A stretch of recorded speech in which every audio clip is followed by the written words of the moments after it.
Hello guys, welcome to Y2 Max class 12 exercise 1.1 13th sum. Given a which is equal to 1 minus 1 2 0, b which is equal to 3 minus 2 1 1 and c which is equal to 1 1 2 2. Find a matrix x such that a x b which is equal to c. இந்த இதை வந்து நம்ம first எழுதிக்கலாம் ax b which is equal to c. இந்த இதில் நம்ம முன்னாடி ஒரு சமம் வந்து பார்த்துருப்போம் ஏ மேட்ரிக்ஸ் கண்டுபிடிக்கிறதுல A which is equal to இந்த சைடு இருக்கிறது இந்த சைடு கொண்டு போகும்போது இன்வர்ஸில் போகும் சொல்லிட்டு இப்போ நம்மளுக்கு எக்ஸ் தான் என்னன்னு கண்டுபிடிக்க சொல்லியிருக்காங்க. ஸோ எக்ஸை மட்டும் இந்த சைடு வச்சுட்டு இந்த எல்லாத்தையும் இந்த சைடு கொண்டு போனீங்கன்னா இந்த இடத்துல ஏ வந்து முன்னாடி இருக்குது. ஸோ ஏ இன்வர்ஸ், இதுக்கு அடுத்து பி இருக்குது, அதாவது எக்ஸுக்கு அடுத்து தான் வந்து பி இருக்குது. அதனால் இது போகும்போது சி அதுக்கு அடுத்து தான் வந்து பி இன்வர்ஸுன்றது வரணும்.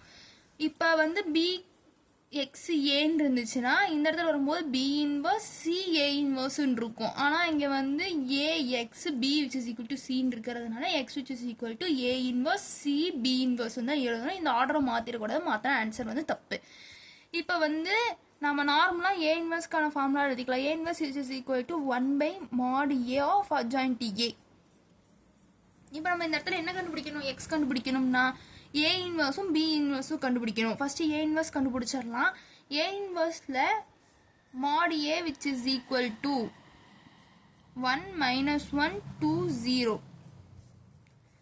which is equal to 0 minus of minus 2 வந்து plus 2, அப்போ which is equal to 2.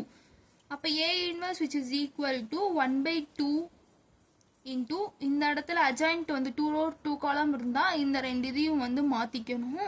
அதாவது பிளேஸை வந்து சேஞ்ச் பண்ணிட்டு இது ரெண்டுக்கும் சிம்பிள் சேஞ்ச் பண்ணணும். 1 minus 2 இதுதான் வந்து ஏ இன்வர்ஸ். இதுக்கு அடுத்து பி இன்வர்ஸ் கண்டுபிடிச்சிக்கலாம். B inverse which is equal to 1/mod B of adjoint B. இதில் வந்து நம்ம mod B ஃபர்ஸ்ட் கண்டுபிடிச்சிக்கலாம். 3 minus 2 1 1 which is equal to 3 minus of minus 2 வந்து plus 2 which is equal to 5. அப்போ B inverse which is equal to 1/5. நீங்கள் வந்து இதை எழுதும் போது இந்த இடத்துல இருக்க ரெண்டையும் வந்து பிளேஸ் சேஞ்ச் பண்ணணும். அதாவது 1 3 இங்கே இருக்கிறதுக்கு வந்து சிம்பிள் சேஞ்ச் பண்ணணும். 2 minus 1.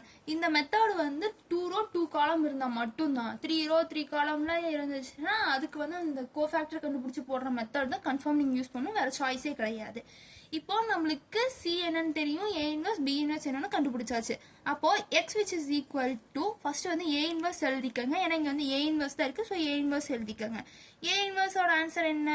1/2 0 1 minus 2 1 இன்டூ சி என்னது இந்த இடத்துல 1 1 2 2. பி இன்வர்ஸ் என்ன?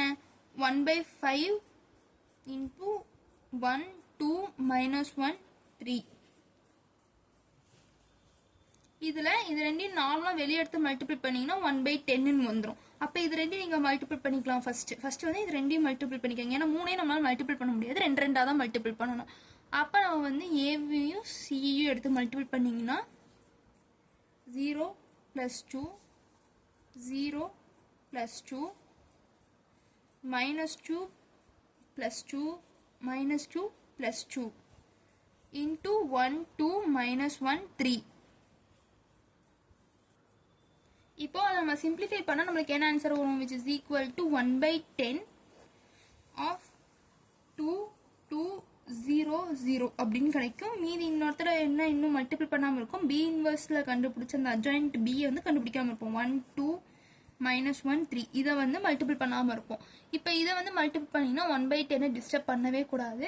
இதை மல்டிபிள் பண்ணிங்கன்னா 2 minus 2 4 plus 6 0 plus 0 0 plus 0. இது வந்து என்ன ரெண்டு இடத்துலையுமே வந்து 0 தான் இருக்காங்க, 0 தான் வரும். which is equal to 1/10 into 0 10 0 0. இப்போ இந்த 10 வந்து நீங்கள் உள்ள மல்டிபிள் பண்ணிங்கன்னா 0/10 0 10/10 1 0/10 0 0/10 0. அப்போ இந்த இடத்துல என்ன ஆன்சர் வரும்? 0 1 0 0. இதுதான் உங்களோட ஆன்சர். தேங்க்யூ.